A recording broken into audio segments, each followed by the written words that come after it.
Hi, everyone. I'm Vladimir Jutsic. We are watching all the news happening in the United States and around the world. You see these screens behind me? These are feeds coming into the CBS News Broadcast Center from all our stations and affiliates around the country. If it's happening out there, we're going to bring it to you live right here. Let's begin. Overnight, a major court ruling blocks a mandate on how some ballots are counted in Georgia, how this decision could impact the results in the critical battleground state. Plus, the White House issuing an ultimatum to Israel that it will cut off its military supply if Israel does not improve the humanitarian situation in Gaza. And a public plea from the family of the Mendez Brothers. You'll remember them. Family are calling for them to be released from prison, despite the fact that they admitted to killing their parents. This is CBS News 24/7.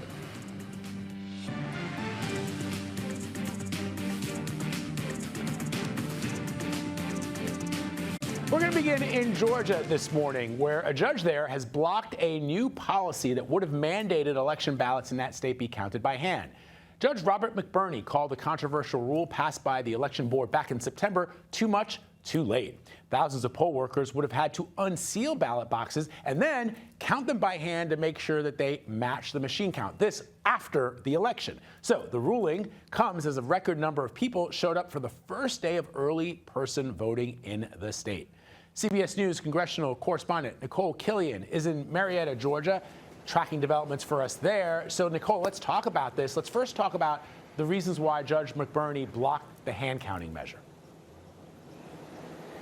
Yeah, well, to your point, he just said that there's not enough time to implement this, in short. So it's not that there's an issue in terms of the rationale potentially behind doing this, but there's just not enough time to get it done. So that was his main reason for blocking this controversial ruling. And then the other thing he said is that this would lead to, quote, administrative chaos. He also said that, people haven't forgotten about January 6th. That hasn't faded away, and that this potentially could do a disservice to voters by undermining confidence in the outcome of the election, which, of course, is quite critical here in Georgia because there still is a case pending here regarding alleged election interference on the part of the former president. And I would note that Judge McBurney was one of the ones who oversaw that special purpose grand jury that ultimately indicted the former president. Yeah, it's interesting, Nicole. So the folks that are in favor of that hand ballot counting say it would have increased trust, but the judge says it would have quite the opposite effect. In fact, he referenced January 6th and said already in a past election where people were worried about election integrity, having a hand counting after the election would just lead people to believe that there was something amiss. Well, exactly, as I just stated. And so that was, again, part of the rationale behind striking this down. I would also note that Judge McBurney also issued a ruling Tuesday that would, in essence, require local jurisdictions to certify their election results on time. Again, kind of trying to tamp down these concerns about potentially sowing doubt into the result of the election, and really using any potential mechanism to try to challenge the results. And this is all kind of stemming from some new rules that have been passed over the last several months by the state election board here in Georgia. It leans Republican, but there are several of the former president's allies on this board. He has expressed support for them, and they were among those kind of pushing for these new sets of rules. But it has raised a lot of alarms here in Georgia. There are a number of lawsuits that have been filed in the wake of several of these rules changes. In fact, we expect another court hearing today to take up some of these challenges, Vlad. All right, Nicole, I know you'll be tracking it all for us. Thank you very much.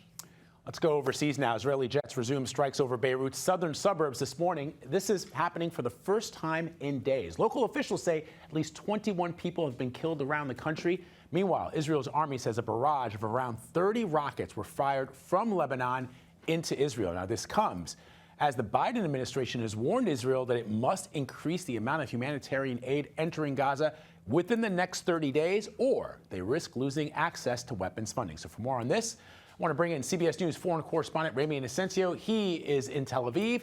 And CBS News intelligence and national security reporter Olivia Gazis. She's tracking developments for us in Washington. So, Ramy, let me start with you first. What's the situation, as you understand it, along Israel's northern border at this hour? Hey, Vlad. Yeah, good to see you. Along the border, very active between Lebanon and Israel. Israel's military saying that it's carrying on with what it's calling limited, localized raids on Hezbollah infrastructure. The IDF says that it's dismantling underground infrastructure used by Hezbollah, and that includes things like tunnel shafts, sleeping quarters, and bunkers to store ammunition and weapons. Those tunnels are also, they're saying, being found under homes and buildings in villages that pretty much for the most part are deserted along the border. They're saying they're using them as launching pads for strikes into Israel. But also of note and of concern, Israel also launched an airstrike deeper into Lebanon. This is into the larger town of Nabatea and killed the mayor and at least 5 others there. The fear is that Israel's strikes against Hezbollah might also start to include government officials. Vlad. All right. Go to Olivia now and ask you what you're learning about these threats from the United States to cut off military aid to Israel. What prompted this threat? And how much aid are we really talking, Olivia? Because the last time President Biden threatened to cut off weapons distributions to Israel, it was one specific type of weapon. But the general sense is that most of the armaments are going to continue to flow. What are you learning? That's right, Vlad. And we did confirm yesterday that Secretary of State Antony Blinken and Secretary of Defense Lloyd Austin sent this 4-page letter to the Israeli government, Israeli Defense Minister Yoav Gallant and top aide to Prime Minister Netanyahu, Ron Dermer, laying out these potential conditions on U.S. military aid to Israel if the Israeli government doesn't take steps to immediately and significantly boost the level of aid going into Gaza, specifically in the north. You're right that the president himself issued a similar warning in April and said that conditioning of aid was on the table. There were improvements thereafter. This letter specifies, as you noted, that the Israeli government has 30 days in which to improve the situation in Gaza.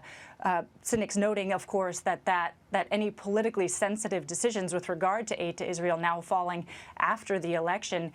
Aid groups have been warning for weeks, if not months, that aid into Gaza has fallen off precipitously. The State Department said yesterday it's been down 50% from its peak and is warning that the threat of famine is again looming just as winter is approaching.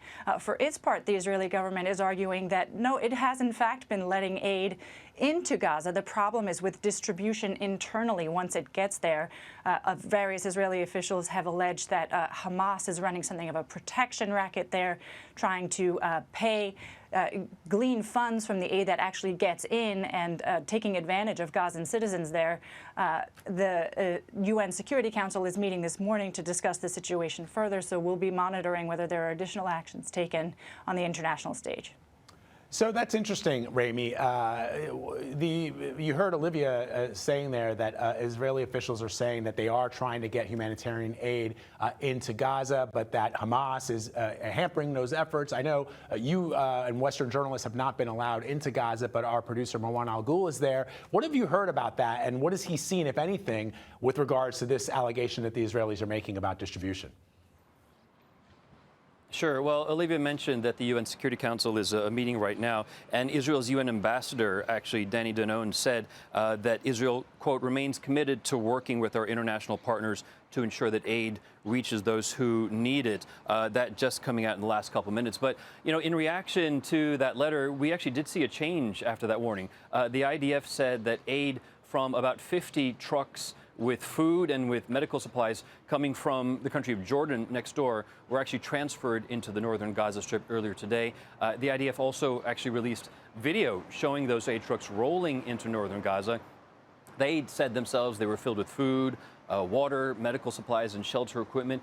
We hear that might be up to 90 trucks that might be let in today, but you know that's still fewer than the U.S. demand in that letter, saying that a minimum of 350 trucks every single day is what they want to see led into Gaza. And Olivia, let me ask you, all of this is happening around the news that the United States is sending this ground-based interceptor system along with troops to Israel. That deployment, I'm guessing, Olivia, is still going ahead. Are you aware of a timeline for it? You're absolutely right, Vlad. And our Pentagon team getting indications this morning it could be operable as soon as today or tomorrow, which is meaningful. We actually asked here at the State Department whether there was an inconsistency between sending, what amounts to a sternly worded letter with a 30-day lead time on humanitarian conditions in Gaza versus near simultaneously deploying a prized anti-missile system to the Israeli government. Does that send an incoherent message?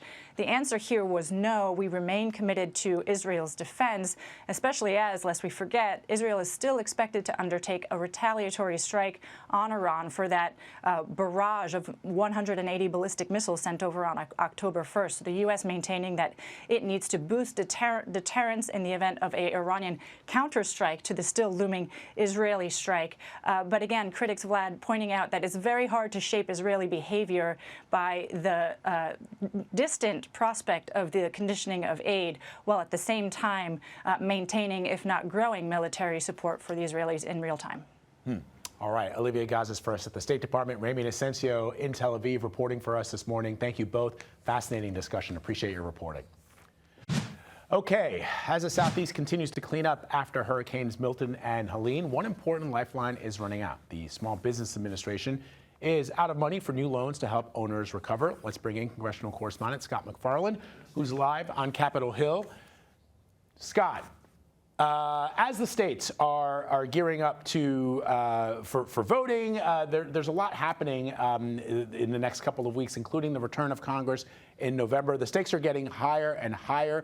What is your understanding of whether or not Congress, because there has been pressure for them to return to help administer this aid? What are you hearing? Yeah, there have been outward calls for Congress to come back to town immediately because these hurricane-related disaster funds are running dry. The U.S. Small Business Administration is an otherwise obscure federal agency inside the Biden administration, but it does some critical stuff after hurricanes. It offers these low-cost loans, immediate loans, not just for small businesses, but for homeowners who've suffered damage and need money for restoration and repairs. And what the Biden administration has just done is basically done a version of opening up a wallet, turning it upside down, and showing there's no money left inside. The Small Business Administration's Disaster Loan Fund has now been zeroed out because of all the claims and requests from Hurricane Helene and now from Hurricane Milton. They are urging Congress to come back here, fill the wallet back up so they can continue with new loans from new victims and potentially with future disasters. But Congress is not set to be back here until mid-November. And Vlad, those calls are not just coming from the White House to change course and change timing. It's senators, congressmen from both parties from those disaster-impacted states asking for it. Georgia, North Carolina, Florida. But so far, those calls are not cutting through. Yeah, it's kind of remarkable to me, Scott. You have some almost 60,000 applications for aid coming into the Small Business Administration, for example. And you've got people in these communities, in the districts of these senators and these congressmen and women who are begging literally for help. And, the word on the street, from what I understand it as well, there are also congressmen and women that are running for re-election. And so they got to focus on their re-election campaigns. That's got to be galling to the people who need the help. That's right. What you don't want to do is tell a disaster victim you have to wait for something. The government is supposed to provide you immediately. And what they're doing is telling these victims you can apply for the loans, but we can't get you approved for the loans or can't get you the money from the loans until mid-November at the earliest. That's just not a tenable situation. And politically, there's a problem there too, Vlad. As you can imagine, you don't want to be a congressman or a senator from North Carolina or Georgia saying to your constituents, I can't help you get the federal resources I'm supposed to help you get. So there are political issues there too, but getting Congress to come back to Washington 3 weeks before an election appears to be a very heavy lift. Yeah, important reporting from Scott McFarland this morning from Washington. Scott, thank you very much.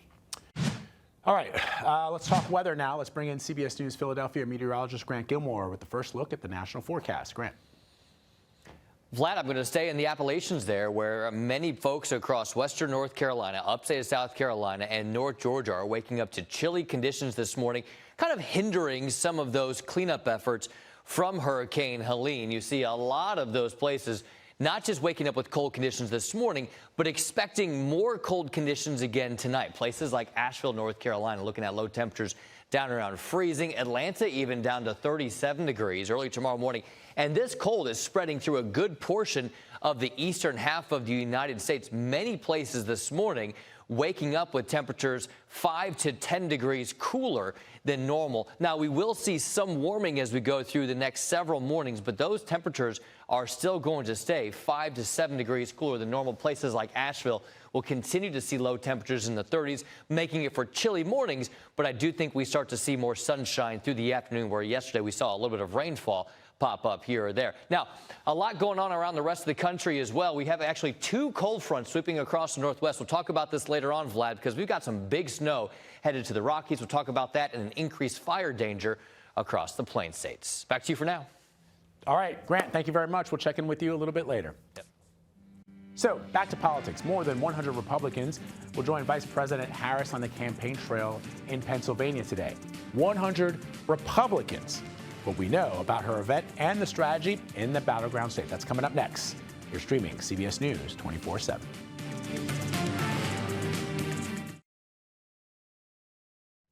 That man that was arrested for allegedly having an unregistered gun near former President Donald Trump's California rally on Saturday has filed a federal civil lawsuit against the Riverside County Sheriff. Ben Miller has denied allegations by the sheriff that this could have been a, quote, assassination attempt. Miller told CBS News he's a devoted Trump supporter and accuses the sheriff's department of defamation and intentional infliction of emotional distress. The sheriff's office has not responded to multiple inquiries from CBS News. Miller pleaded not guilty to those weapon charges. Okay, yesterday, during a Bloomberg town hall, former President Donald Trump falsely claimed that there was a peaceful transfer of power after the 2020 election. During the town hall, Trump also alluded to weaving when going off the topic from the interviewer's questions. I want to bring in CBS News campaign reporter Libby Cathy, who is following the Trump campaign for us. Libby, that was a really fascinating discussion. It always strikes me as interesting when British journalists interview the former president, because they're not seemingly bound by sort of the niceties that we often see with the American political press, especially when the former president oftentimes is in friendly territory, i.e. conservative news outlets for interviews. We saw the editor-in-chief of Bloomberg pushing back on a number of issues and a number of allegations the former president made. Break it down for us. Yeah, good morning, Vlad. Yesterday in Chicago, Trump sitting down with that reporter and really being quick to insult him when he did not like the questions. This happens a lot with American media, too, so British press getting a little taste of that. But the former president just being checked on some of these economic policies, for instance, tariffs. How is that going to work? Would those costs be passed along to the American consumer? Would this lead to international feuds and trade wars? And not really wanting to answer some of those specifics when pressed on those plans. But Trump did have some supporters in that crowd in Chicago. We did hear some cheers for some of that, but some people definitely left with questions. And this seems to be a trend when he does these economic sit-downs. This happened in Detroit. This happened in New York. But he says that tariffs are the solution. And really, when he gets questioned on some of those specifics on economic policy, he pushes back because he believes he is right. We've heard Trump say Trump is always right. So we'll see if he continues to sit down on those economic policies, but definitely doing more town halls with voters in the 20 days to come, Vlad. Yeah, there was that moment where Mr. McWait said that the math, it was simple math. Trump bragged about how good he was at math. And then there was a really remarkable moment where he called the governor of California a derogatory name, and he was corrected. And I thought it was telling that the former president said he's rarely, if ever, corrected when he uses that slur on Governor Newsom. So what are we hearing about this town hall that he's participating in Florida today with Univision? That's right, Vlad. The town halls continue. So today in Florida with Univision, this is in Doral, and it's supposed to be for an audience of all undecided Hispanic voters as Trump continues to court Hispanic voters and the undecided vote. So he's going to sit down, take questions from voters. This comes after that town hall we saw Monday night in Oaks, Pennsylvania. We've talked about that kind of turned into more of a concert than a town hall. But I also want to bring up this town hall that he set before last night in Cumming, Georgia. This was before an all-female audience. It's going to air on Fox News today. day. And he was asked about that comment about enemies being from within that he made over the weekend. We've talked about it on your show. Harris Faulkner kind of gave him the chance to walk it back, and he really doubled down on this. He was asked about Vice President Kamala Harris's criticism of that line, saying this is unchecked power, this is unhinged. Trump said, well, I thought it was actually a rather nice presentation, kind of flippantly, before doubling down and saying, well, they are enemies from within. They're fascists, they're Marxists, this is what he said, and he brought up Adam Schiff by name. He brought up the Pelosi's by name, made it very clear that he was talking about Democrats here and not about protesters or immigrants or something else, as Republicans have tried to clean up in coming days. So we'll see if he's asked about that comment again here in Doral. I also imagine he could be asked about abortion rights, with that being on the ballot here in Florida. But with 20 days to go, taking questions from undecided voters, these are not going to be some of the Trump supporters and vetted questions that we hear at Trump campaign town halls. This is put on by Univision, as you mentioned. So we will see if he gets any really interesting questions, and we will be here to report it for you, Vlad. I know you will. It's so fascinating to me, Libby. You know that expression, saying the quiet parts out loud. I don't even think there are any more quiet parts as it relates to the former president. He's just really going all in on some of those things that he's saying, even in a friendly news organization like Fox News, where they try to help him, giving him a sort of an out, and he doubles down. All right, Libby Cathy reporting for us this morning. Thank you, Libby, as always. We appreciate it. All right, let's talk about Vice President Kamala Harris. She is campaigning in Pennsylvania today with just a few weeks to go until Election Day. She was in Michigan yesterday, and she sat down with radio host Charlamagne the God. Listen. One thing they've been saying, a lot of your press hits get criticized. You know, folks say you come off as very scripted. They say you like to stick to your talking points. And some media says you have... That would be called discipline. Ooh, okay. Speak to that. But go on. The reality is that there are certain things that must be repeated to ensure that I have everyone know what I stand for and the issues that I think are at stake in this election. All right, let's bring in CBS News campaign reporter Nidia Cavazos, who's following the Harris campaign for us. So, Nidia, the vice president, in that conversation with Charlamagne the God, was pressed on a number of issues, including that, I thought, very telling moment where there has been an accusation that she sometimes comes off as robotic, as repeating the same thing over and over again. She pushed back on that and on a number of other issues that were raised. That's right, Vlad. It was very telling that Harris was very direct in her responses in this hour-long conversation. And Charlamagne the God, it's important to mention that he has endorsed Vice President Harris for president, but yet some of the questions weren't necessarily friendly coming from him and coming from a lot of the listeners.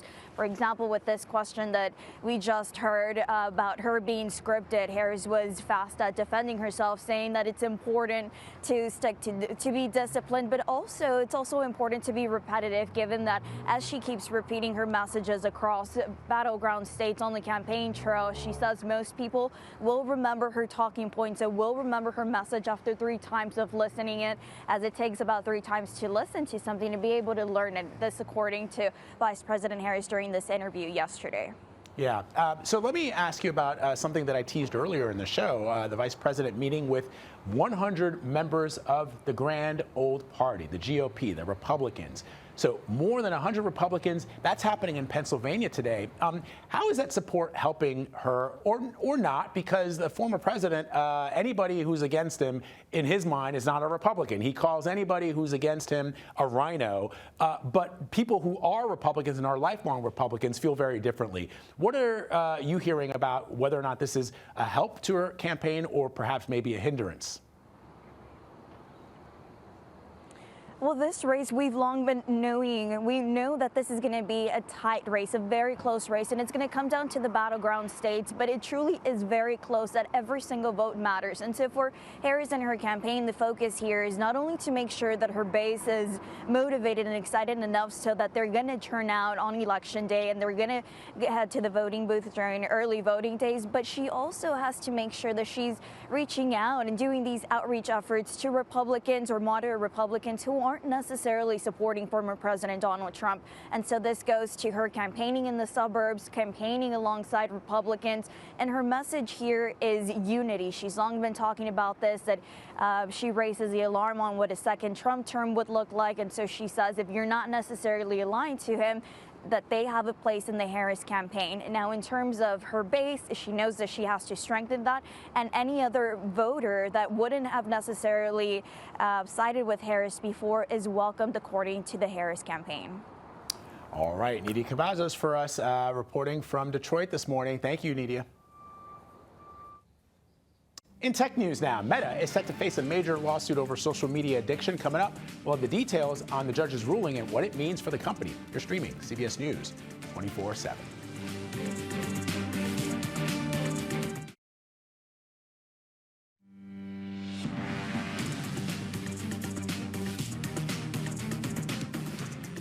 Here's a look at some of the top stories we are following this morning. California federal judge has ruled a pair of lawsuits filed by more than 30 states over so-called social media addiction among teens can go forward.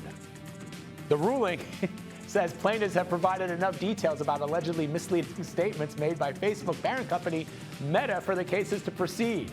The states are seeking both monetary damages and court orders against alleged illegal business practices.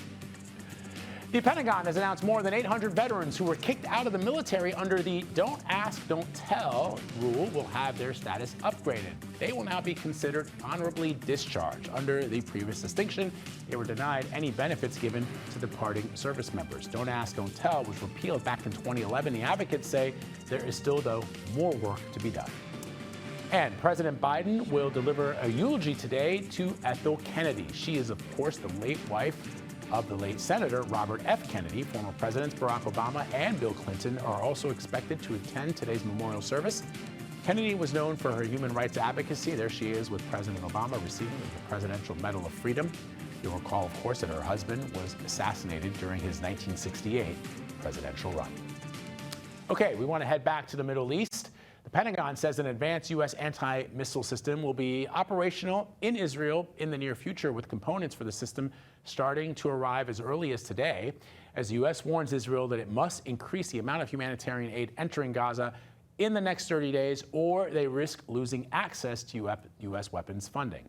So for more on this, I want to bring in CBS News national security correspondent Charlie D'Agata, who's reporting to us this morning from the Pentagon. Charlie, good to see you, my friend. So explain again to our viewers why the United States is sending the THAAD system to Israel, how it will help bolster Israeli defenses. We're all already familiar with the Iron Dome. How does this sort of buttress that defensive system? Yeah, so the THAAD, it's the Terminal High Altitude Area Defense System. And when I asked yesterday those exact questions, what does this do? Which role does this fill? Which hole is in, Israel's much vaunted air defense systems? These weapons are specifically designed to shoot down ballistic missiles. And although U.S. forces were used the last time, there was a huge Iranian retaliation in Israel in deploying warships to intercept those missiles. Some of those missiles got through. It got through Israeli Defense Forces, air defenses. It got through U.S. air defenses, and it was a barrage, about 180 of them. So this gives another tool in the toolbox for U.S. forces to come to the defense of Israel. What's significant about here is you have U.S. boots on the ground. They've already started arriving.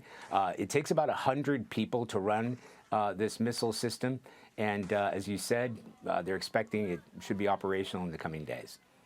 I think it's interesting, Charlie, that we're all reporting this morning on what the United States is asking Israel to do, which is to provide more humanitarian aid to Gaza, and they have to do that within the next 30 days. My first thought was, well, that's after the U.S. election. That timeline runs after the U.S. election. So whoever is the next president of the United States will have to deal with that or not. But what would that delay look like on Israel's military capabilities? Well, it certainly is curious timing, and we've been discussing it here, and they won't comment on it, but it is a deadline. In the past, we have heard, the State Department, you've heard the DOD trying to tell the Israelis they've got to do more to help out the humanitarian situation in Gaza itself. So the timing itself is curious, and the fact that there is a 30-day deadline. But I can't underscore enough how important that relationship is between Israel and the United States when it comes to arms. We are the biggest provider of arms to Israel. they're not only using U.S. weaponry in Gaza itself, but they're coming to rely on U.S. weapons in other conflicts against Hezbollah in Lebanon, in the defense of Israel itself against Iran. So these weapons, and you're seeing it right now, this is an advanced weapon group that's being sent to Israel. They are wholly reliant on the United States for those weapons. All right, Charlie Daggett reporting this morning for us from the Pentagon. Charlie, we appreciate you. Thanks, Vlad. Okay, Ukrainian President Volodymyr Zelensky has unveiled his victory plan during a session of Ukraine's parliament this morning. Speaking in Kyiv earlier, Zelensky urged his nation to stand united as Russian forces advance in the east. His plan contains 5 points that rely on assistance from Kyiv's allies. Zelensky also spoke of Ukraine's need for a non-nuclear deterrence, did not elaborate on what that was. All right, let's go back to our hurricane coverage. It's been nearly 3 weeks since Hurricane Helene struck the southeast. It destroyed parts of western North Carolina, and officials say dozens of people are still missing. Search crews are still digging through layers of mud and debris. I want to bring in CBS News correspondent Janet Shamlian with more on the aftermath. So Janet, I watched your piece this morning on CBS Mornings. You spoke to the daughter of a woman who was swept away in the flooding. Describe to our viewers what she told you. Good morning, Vlad. It's a really tragic story. Her mother, Kim Ashby, is one of 92 people who Governor Roy Cooper says is unaccounted for in the state of North Carolina.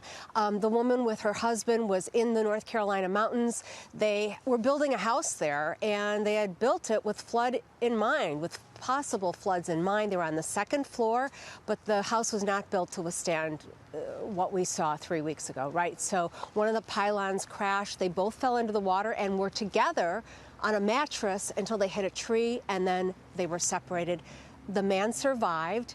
Kim Ashby, a 7th grade teacher, did not. And her daughter, Jessica, told us just about the heartbreak and what the family is going through right now, being one of these 92 families, and that they have no closure. They know that she was lost, but they need to find her body. Search teams in one of the hard-hit counties, Vlad, have dwindled from 20 to now just 3. And with the mountains of mud and debris that exist, this woman, Jessica Mittinger, wonders whether they will ever recover her mother's body. And it's just, this is a story that is replayed 92 times, right? And it's just heartbreaking to talk to her and know that she may never have that closure that she and her family needs. And Jessica has a 3-year-old son, and his grandmother was his best friend, and they have not been able to even talk to him about it at this point. They just can't Janet, I'm so glad that you're on the ground there reporting and talking to folks, because as you know, in the national news cycle, the attention span is very, very short. And yet, as you point out, this is a story that it will be repeated, has been repeated some 92 times because of the loss of life. And we're not even talking about the loss of people's homes, their belongings, their memories. What are other residents telling you about how they plan on thinking about the future in the next couple of weeks? Amid the tragedy and the sadness, there is a spirit of resiliency. I mean, the North Carolina western part of the state mountains are beautiful, and this is the time of year when you want to go there because it's leaf peeping season, so to speak. And that brings up another issue, that they're losing all these tourism dollars right now. But people are very resilient. They're going to rebuild. They want to rebuild, but it's so hard to think of that when, your building is full of barrelfuls of mud right now. But I think that you will see this area turn itself around. And I do want to make the point that so much of the work right now, so much is being done by volunteers, church groups, people from all over the country who've come into this area. I love hearing that, because if you follow along to what people say on social media, or even in some cases the national media, it seems that we're more divided than ever. But when you hear stories like that of people, neighbors coming to the aid of their neighbors, it certainly gives you heart. Janet Shamlian reporting this morning from Durham, North Carolina. Janet, thank you so much. Appreciate you as always. All right, let's bring in CBS News Philadelphia meteorologist Grant Gilmore with another look at the national forecast. Grant. some great folks there in Western North Carolina through the Appalachians. Their sense of community is second to none. And, they're just going to continue to recover and take every day and try to, do what they can in that day to make the best of it. Cold conditions there across Western North Carolina, but big changes coming to portions of the Pacific Northwest as well. Let me pull up the map here. Let me show you the radar here. We got two cold fronts that are sweeping across the upper Rocky Mountains there into the Pacific Northwest. You see the rain showing up on the radar. This is rain right now, but as it starts to move into the higher elevations there across the mountains, this is going to turn into snow, actually bringing some places across the Rocky Mountains, even to the central Rocky Mountains, upwards of 8 inches of snow. So that's the forecast. Here, let me show you the forecast snowfall totals. Look, covering a good portion of a lot of the mountains out there. Some places, maybe in the lower elevations, only getting a light dusting, but you get up into the higher elevations. That's where we could see 6 to 8 inches of snow into late Friday, into early Saturday morning. Those two cold fronts actually fueling quite a bit of wind across the plain states. We have several areas from Kansas into Nebraska and the Dakotas that have a critical risk for fire danger today. We could see wind gusts between 35 to 45 miles per hour. And that is going to fuel the threat for some fire with the dry conditions on the ground, windy conditions in the air. That's the recipe for fire to spread. So 27 million people underneath red flag warnings for that threat for fire across portions of the Intermountain West and then up into the plain states. Back into the eastern half of the United States, cool here as well. I mentioned Western North Carolina, places like Asheville dropping down to freezing this morning. We'll see temperatures warm back into the upper 50s this afternoon before cooling down to near freezing again. But a good portion of the eastern half of the United States running 10 to nearly 15 degrees cooler than normal. Dry, seasonable weather across the plain states with, again, those breezy conditions fueling warm conditions out ahead of those two cold fronts that are moving in from the west and out of the Pacific Northwest. Of course, talking about Western North Carolina, it makes you think about, all right, that came from a hurricane. That was Hurricane Helene. How are the tropics doing?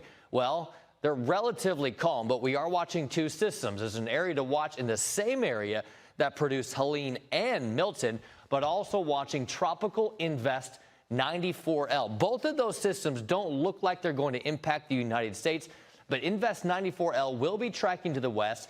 Models are not in great agreement with the development or the timing of either one of these systems, but we could see at least that tropical wave approaching places like Dominica, the Dominican Republic, into Cuba as we go into the weekend. But right now, Vlad, neither of those systems, even if they do develop, don't look to impact the United States. Back to you.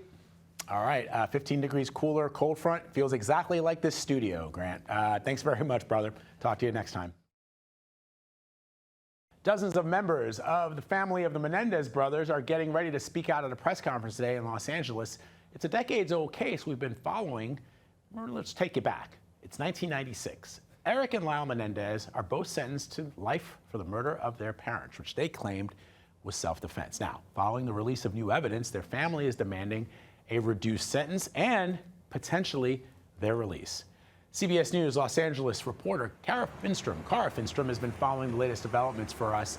So Cara, just before we get into the details of the press conference, I sort of teased it out a little, but we're talking about this is almost a generation ago for some people. Just take us through the allegations that were made and what the brothers said happened to them that caused them to commit this murder.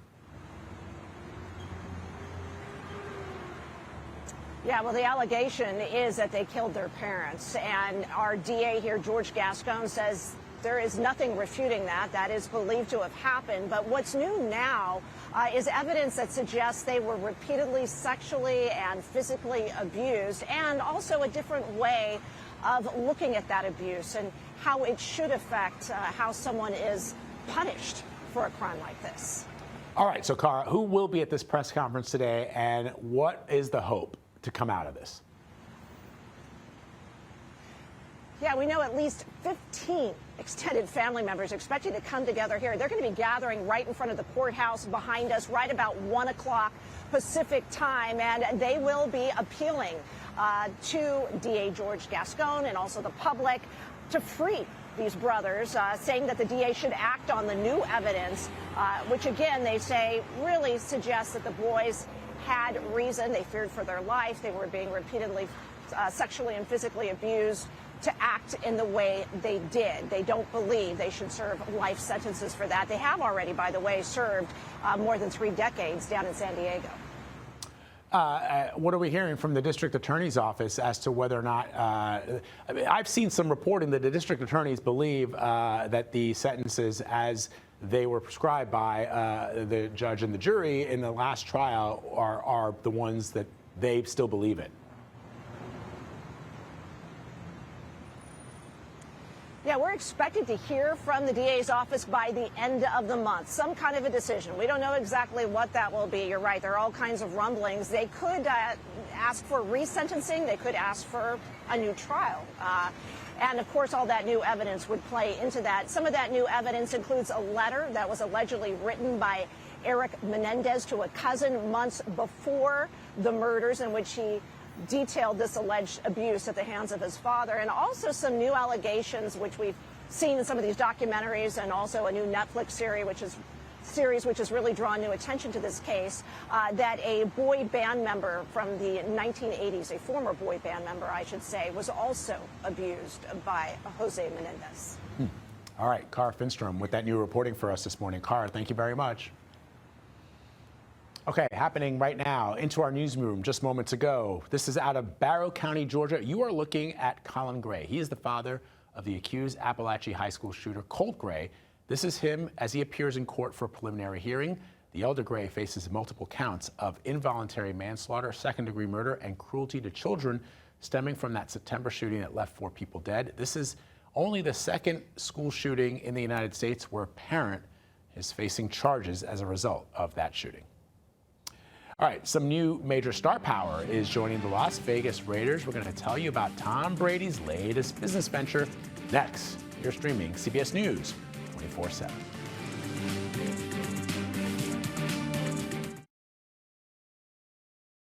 From the field to the front office.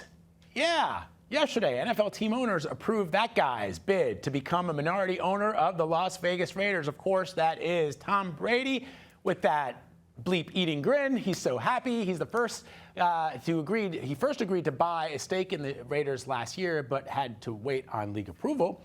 The move will have an impact on his current job, though, as a broadcaster for Fox Sports. The NFL says Brady is not going to be allowed to attend production meetings and may not have access to some players and coaches when it comes to the Raiders. Does it suck to be him?